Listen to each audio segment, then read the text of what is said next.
Hello everybody and welcome to part 5 of my complete Imani guide. This video serves as a follow-up to my previous 4 parts released over a year ago. On top of updating out-of-date information, I will be providing you with some new intel as well. Alrighty, let's get Imani caught up for 2022.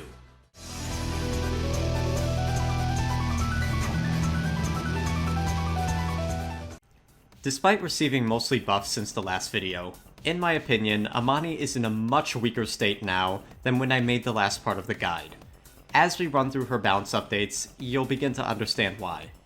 To start us off, on February 3rd, 2021, Imani received her strongest buffs of the year. The cooldowns on both the Frost Bomb and the Inferno Cannon were lowered from 18 to 15 seconds. Great buff for both stance swap reset players and for solo stance players.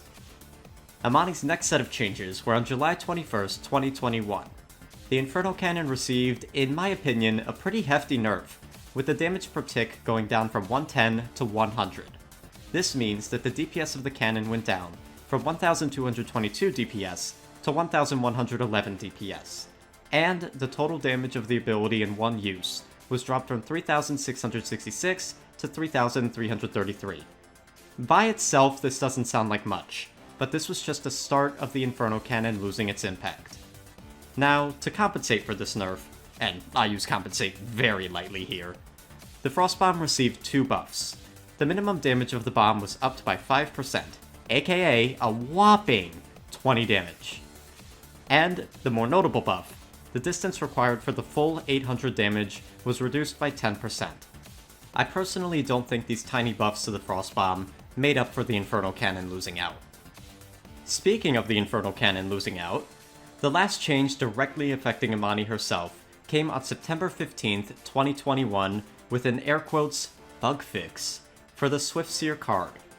The bug fix stated that an issue was fixed where the card would not function in the air, which was false. I had tested it and the card worked both on the ground and in the air.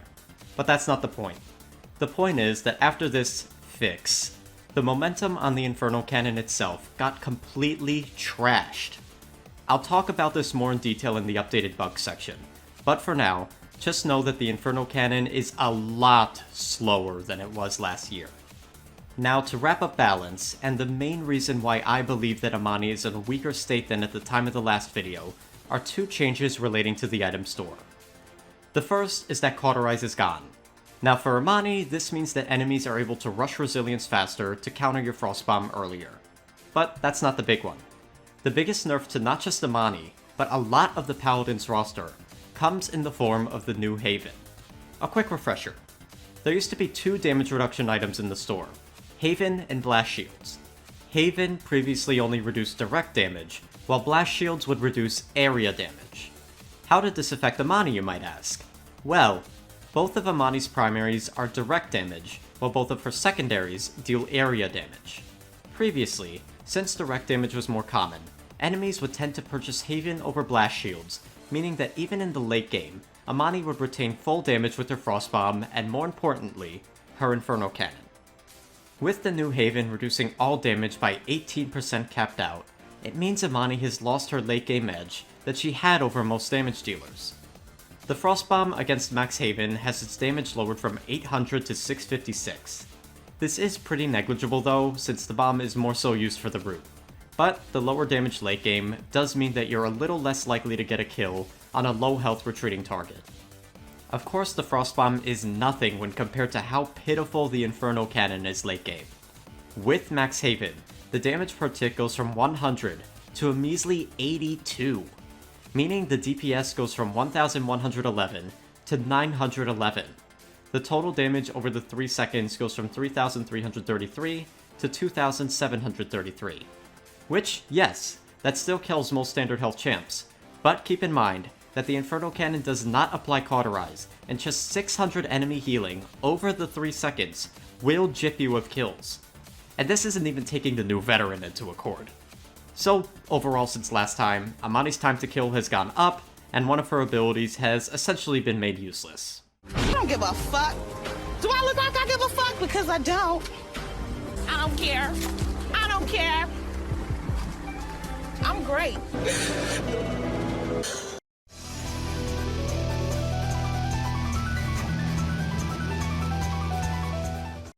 Normally, I would have the bug section towards the end of the guide, but since one Imani bug is so prominent, we gotta mention them here.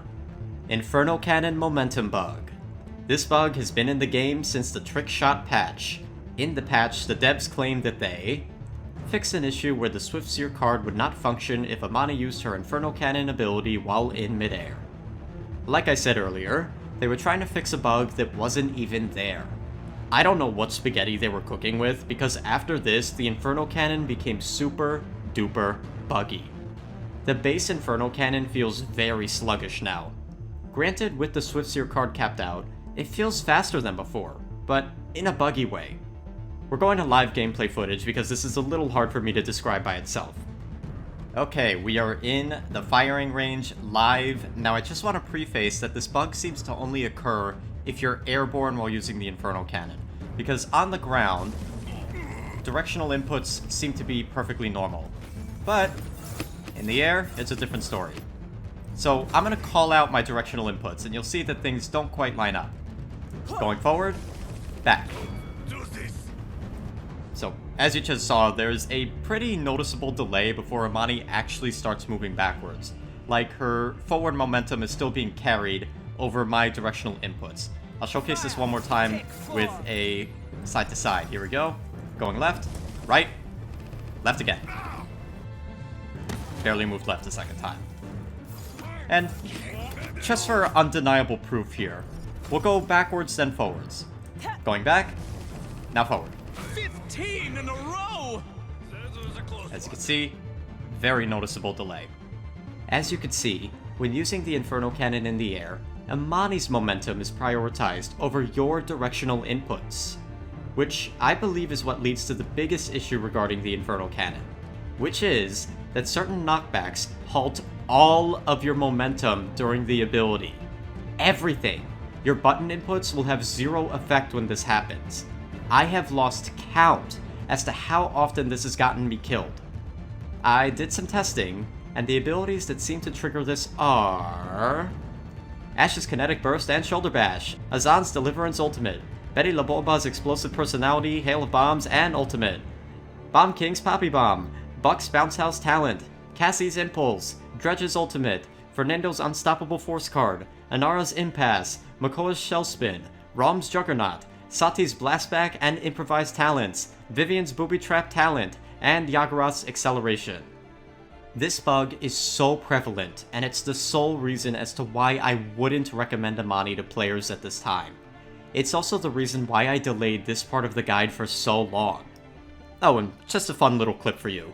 This was the initial bugged Swift Seer card on the PTS. Mana Freeze. I haven't seen this bug in a while, but I also haven't seen it mentioned in the patch notes saying that it was fixed. On occasion, Imani's mana will refuse to generate. The only way to fix this is by getting killed. If you think Imani's Clearcast passive is useless, you will be quickly proven wrong if this bug occurs. Imani feels so bare bones without her full mana. No Arms Part 2. Recently, as of the Ruby patch, whenever you go into first person from third, Imani's gauntlets will be missing for a few seconds. To wrap up bugs, the Hot Hands bug is fixed. Yay.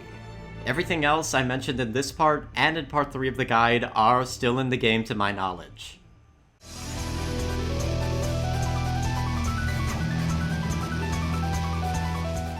One key point that I neglected to mention in last year's video is that when compared to other damage characters, Imani hosts very low DPS, or damage per second, on her primaries.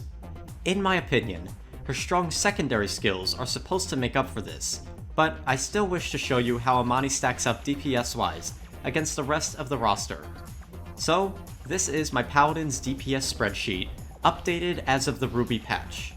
You'll notice that there are more than 55 champions listed here, because certain champions like Imani have different weapons, or others have talents or passives that change how their weapon functions. As of the Ruby patch, Imani's Frostbolts ranked 46 out of 86, Base Pyreballs ranked 72 out of 86, and Pyromania Fireballs ranked 78 out of 86, the 9th lowest damage per second in the entire game. If you wanted proof as to why I can't recommend Pyromania, there you go. In regards to just the damage class, Pyromania and base Pyroballs are back-to-back in dead last, while Frostbolts rank 21 out of 27. This is why I stress that you don't underestimate enemy damage dealers. Most of them host higher base DPS, and certain damage characters host easier to use burst combos.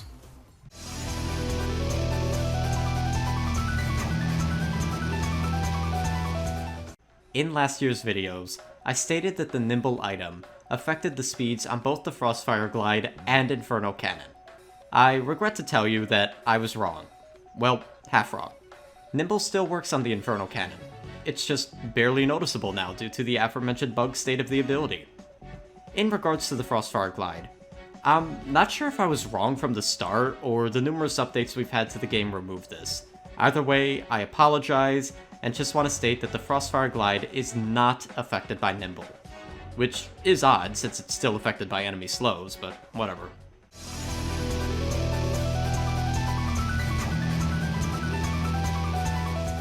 Continuing to talk about items, we arrive at the updated item store tier list. The item store has been through quite a lot since the last video, the biggest change being the removal of Cauterize. With this change, you as the Imani player have a lot more flexibility when it comes to your item choices. I won't cover all the items, as I'll essentially be repeating myself from the earlier parts. Currently, I feel that there are no bad items for Imani to have, hence the removal of Sim tier. Let's begin with S tier, starting with the new Haven. High damage, specifically burst damage, is running rampant in this game, and Haven is the only true way to counter that. Staying alive is the most important thing in Paladins, hence the high placement of this item. Keep in mind that currently, Haven is the most expensive item, so it will take you longer to cap this item and get started on the rest of your build. Next in S tier, we have Nimble. Even though Nimble doesn't work on the Frostfire Glide like I initially thought, I still believe it's one of the best items to grab on Imani. It aids a ton in those in and out poke fights, and is overall good to have for general movement. It's also the cheapest item in the game, meaning you could cap it out quickly. And it does apply to your Inferno Cannon. Barely, but it does. Starting us off in A tier is the new Veteran, which boosts your max HP. This essentially has the same effect as Haven, but scales less. Still, extra HP is nice to have. Capped out, this will turn Imani's base 2200 HP to 2563 HP. At the moment, Haven/Veteran is the meta due to how tanky you become. Sucks to be a meta slave, but I can't say it isn't effective. Wrapping up A tier, we have Chronos. Now that Cauterize is gone and we have a 4th item slot available, I find myself getting Chronos a lot more than before. Imani is very reliant on her cooldowns, so cutting those by up to 30% is extremely helpful. I wouldn't recommend Chronos too much if you're running a stance swap reset build, as your cards will already have you covered. Though it hasn't moved placement-wise, Rejuvenate was buffed since the last video, with the scaling going from 5% a level to 8% a level. Now the item feels pretty noticeable. If your support is tending to you often, why not make their job a bit easier? Helping your support heal you faster allows them to put their attention elsewhere, like dealing damage or healing another ally. Quick note with Life Rip and Kill to Heal. Now that every champion has Cauterize in their base kit, this item is overall weaker. Still, its placement hasn't moved. The newest item, Lethality, makes the second to last spot in B tier. The item increases your movement speed by 20, 40, 60% for 2.5 seconds after an elimination. Since this is the newest item, I would take its placement loosely. I personally don't find the item to be worth running on Imani. Sure, the speed boost is nice when you get it, but Imani isn't really a character who likes to dive into fights. Though weaker percent-wise, I like the consistency of Nimble more. To wrap up tweaked items, Wrecker's scaling was buffed massively since last time. Now, when capped, it grants you a bonus 90% damage against shields. On a Fireball, that's 1900 damage, and for the Frostbolts, you'll be hitting for 779 a pop. I mostly recommend this solely against Aegis Fernando, as I find it simple to outplay the other shields in the game, by either waiting them out or getting a different angle. The item store seems to be in a state of flux this year, so I wouldn't be surprised if next year I'm updating this section again.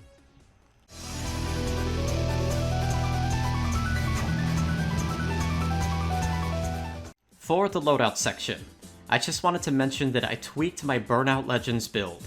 Swift Seer 5, Affinity 4, Cooling Runes 4, Draconic Will 1, Discipline 1. Even though it's buggy, the new Swift Seer's move speed is quite noticeable when capped. With this build, you're going to be constantly resetting your Infernal Cannon and go zooming every time you use it. I wouldn't recommend this build for the hardcore players, as it's hard to confirm kills with this due to the lack of cauterize.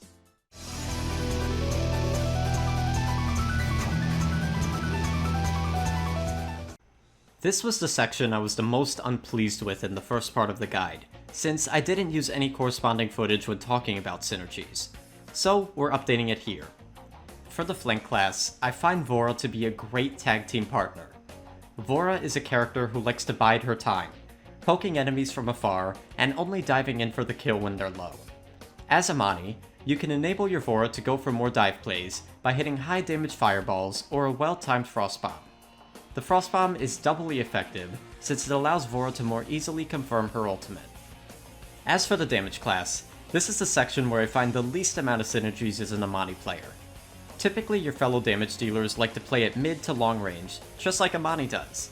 This is a hindrance though, as sometimes you won't have a character who can reliably make openings by flanking or diving the backline. Enter Betty La Bomba. Via her Gotta Bounce talent, Betty essentially plays like a flanker, meaning that she can create openings and clean up kills that you as Imani might be struggling to get. Her Hail of Bombs is great at causing chaos on the point, which in turn makes opportunities for Imani to follow up on. We also have Octavia for her Commander's cooldown passive, because cooldown reductions are great on Imani. But outside of existing for you, Octavia serves the same mid-ranger role that Imani does. For our front lines, I still stand by the fact that Torvald is a great duo pick for the bubble bailouts, but really, any off-tank pairs great with Imani. A good off-tank will create many opportunities that you could follow up on. Additionally, you could return the favor with a good Frostbomb route. Last up are supports. Genos' Luminary talent has been reworked, so I no longer consider him as an exceptional synergy. Who I will bring your attention to is Corvus, specifically the incredibly rare Dark Gifts Corvus. Like Octavia, we're only here for the cooldown reduction, but the other bonuses Corvus provides like bonus move speed and CC reduction are nice too. One other support I wanted to mention is Grover. Typically, you and the Grover will be playing very close to each other. If you're properly playing in the backline, you and your tree friend will reap havoc on the enemy's backline. You also have the constant AoE healing as a buffer for your poke battles.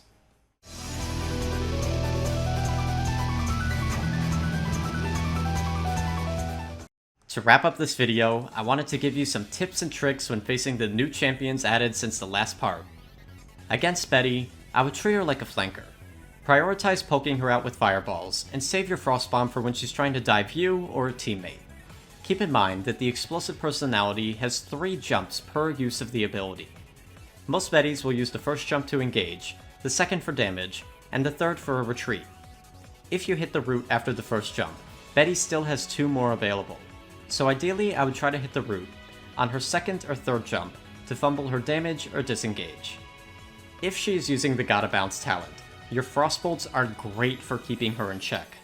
The 15% slow from the bolts stacks with the 15% self-slow from the talent, so even though she outdamages you, the significant slow can shift the fight in your favor.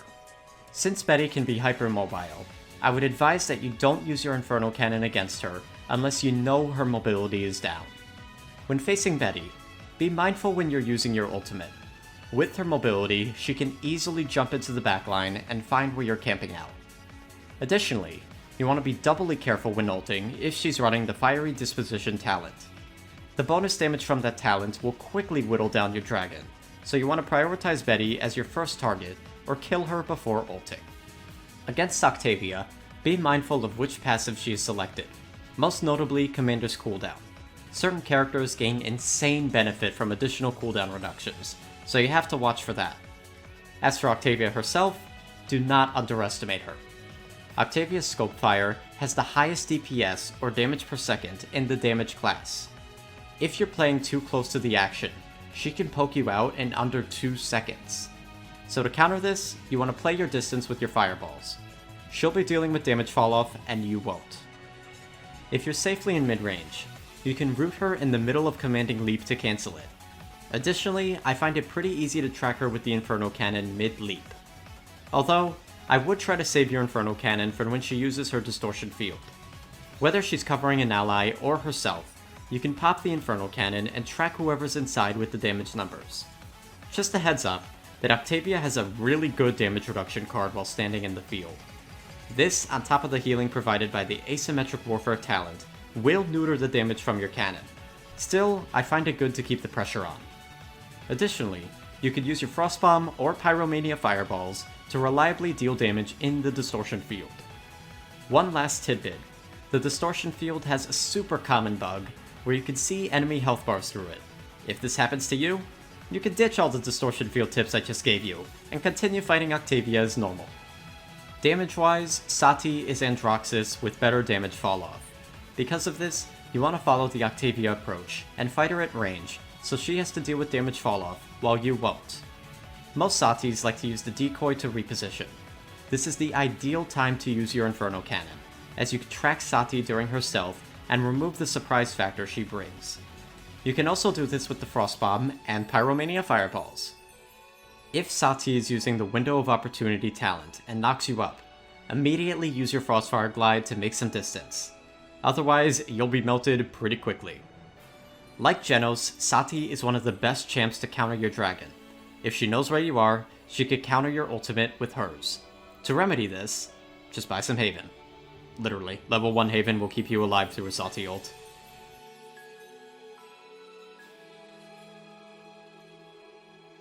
Against Zazan, typically you will be playing out of his effective range, so you don't have to worry too much about him chasing after you. If he, however, tries to commit to fighting you, use your Frostfire Glide to reposition. Just be careful not to use it too close, as there's a high possibility that Zazan will cancel it with his Reckoning. Additionally, look to save your Frostbomb to counter his Conviction. Fumbling his escape or attempted kidnap will aid your team a ton. When Zazan puts his walls up, you can squeeze in damage with Pyromania Fireballs or your Frostbomb if you wish. You could also perform the Firefly combo on him, but with his damage reduction and self-healing, I really wouldn't recommend it. Against Yaggorath, you typically don't want to fight her unless you get help from your team. By yourself, it takes way too long to whittle her down, and she has ways to mitigate both of your secondary skills. However, if you do have to fight Yaggorath, prioritize doing so in Ice Stance. The higher DPS is going to be more impactful against her. Save your Frostbomb for when she tries to roll away. Most Yaggorath players use Acceleration as soon as they swap stances. Fumbling that usually guarantees the kill on a retreating worm. While the Inferno Cannon can take out a good chunk of her health, you want to use it after she's used Hardening. The bonus damage reduction on top of her base damage reduction makes the cannon look like a Symmetro Tickle Beam. Additionally, you want to be careful if she's using the Out of Time card. With the card, Yaggorath will retain the DR from Hardening for upwards of 2.5 seconds after using the ability. You do not want to waste your cannon on that. If Yaggorath tries to eat you, well, that sucks. Both of your primaries don't have enough DPS to kill her before she could kill you. So, you're gonna need some help from your teammates on that front. Speaking of teammates, if one of them is on the menu, that's the perfect time to use your Inferno Cannon. You'll end up taking about roughly half of Yaggorath's second health pool. Since your teammate will most likely be fighting back as well, you should be able to knock Yaggorath out of the ult, and then squish her with the self-stun. Against Capri Sun, if he attempts to fight you at range, you've already won that battle, since even with the Measured Cadence talent, you will easily out-DPS him. If he gets close and attempts to melee you, as of right now, the third multi-stab hit has a very precise hitbox when compared to the first two slashes. Use this to your advantage by changing your directional input to throw off his aim. Additionally, you could use your Frostfire Glide to retreat, and force Caspian to either give up that fight, or commit more dashes to continue the fight. If he continues to chase you, this is the perfect time to strike, as the end of Caspian's dash leaves him extremely susceptible to a Fireball or Frostbomb. Last up, just be mindful of the stun. If Caspian has a good chunk of stacks, it's pretty difficult to react to. Luckily, the projectile size is pretty small, so like the sword tip, you can rapidly change your directional input to dodge the stun. You want to stay very sharp when fighting 7. If he gets close and does the bomb roll into primary fire combo, you're gone. The best way to keep him at bay is your pyre balls. Hitting just one of these will take out over half of his health if he doesn't have bonus HP. This will typically force movement out of him, which will ultimately delay him from diving you or a teammate. If he attempts to dive you by initiating with a grappling hook, look to root him mid-jump with the Frostbomb. Be mindful that 7 has 2 charges of the ability, so he could just easily use his second grapple to re-engage. This character is zipping all over the place, and I would advise you don't use the Inferno Cannon against him. Oh, and one more thing, Fire Burst combo, if he's not running bonus HP. Against Lilyboo, I would treat her like a frontline, aka prioritize using your Frostbolts against her. Lilith has mediocre damage, so you can for the most part, safely take duels with her. The only ability to watch out for is her Swarm. A max charge Swarm does 500 damage per second, which becomes quite sizable when comboed with her primary fire. Ideally, you want to force the Lilith to use her Death Wings multiple times. Each use of that ability takes 325 of her health, which ultimately aids you in whittling her down. Additionally, hitting a Frostbomb to fumble one of her Death Wings is an excellent strategy, because that forces the Lilith to use another one and spend another 325 health. Eventually, you'll take out her blood health, and at that point, Lilith is the easiest champion in the game to take out. However, you should be mindful of using the Inferno Cannon on Lilith, as the self-healing provided by her Blood Hex can negate a big chunk of your damage. When she uses the Blood Moon, I would change my attention to another target. The self-healing and mobility Lilith gains is too much for you to deal with as Imani. Against Rey, you want to be the most mindful of her Envelop. This ability screws over the damage on your fireballs, as well as heavily mitigates the Frostbolts. When Rey uses Envelop, that's the time to use your Inferno Cannon. Since the Inferno Cannon deals small instances of damage below 275, it is unaffected by Rey's Envelop. Just make sure to tag her with a primary fire first, to apply some Cauterize. Otherwise, Rey's Chain Heal will negate your cannon. Additionally, if she's alone, you can easily take Rey out with the Inferno Cannon since she has no movement or ways to mitigate it. Just don't do this if she's with an ally, otherwise the Chain Heal will keep her topped up, and you'll be scratching your head as to why you just wasted your time. Man, the Inferno Cannon really gets screwed over by healing, huh? Anyways, last thing to note with Rey is the Midnight Stroll card. Not a lot of Reys run this, but you have to be very mindful of the ones that do. Imani already has low damage per second. Tacking on a 20% damage debuff to her is awful. If Rey tags you with Spirit Link, look to break line of sight immediately, by either taking cover or flying away with Frostfire Glide. Keep in mind that Spirit Link lingers for a short time before breaking. And with that, we are now caught up for 2022. I hope you enjoyed. These videos take a while to make, so I would really appreciate it if you clap that like button and laser down that sub button. Snatching the bell is also a great way to keep in the loop. As always, I'm YellowNinja, and peace. Alright, try again. We good? I just got mana gypped on my own tutorial video.